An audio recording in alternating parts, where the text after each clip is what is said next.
নমস্কাৰ আজি ভিডিঅ'টোলৈ আপোনাক স্বাগতম জনাইছো আজি আমি আলোচনা কৰিম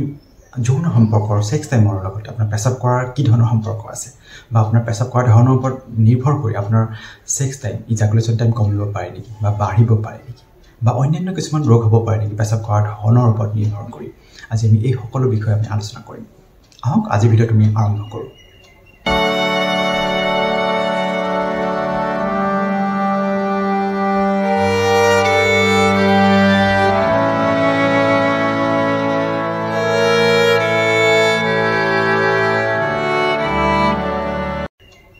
এগৰাকী ব্যক্তিয়ে যদি থিয় হৈ পেশাব কৰে বিশেষকৈ যেহেতু মহিলাসকলে বহি পেশাব কৰা দেখা যায় গতিকে মহিলাসকলৰ ক্ষেত্ৰত এই প্ৰযোজ্য নহয়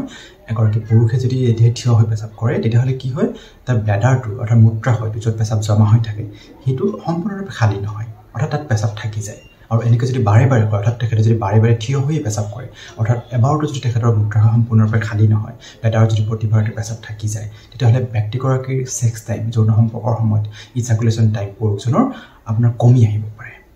তাৰ ফলত যদি বহি পেশাব কৰে তেতিয়াহ'লে ব্যক্তিগৰাকী পুৰুষজনৰ মূত্ৰাশয় বা ব্লাডাৰ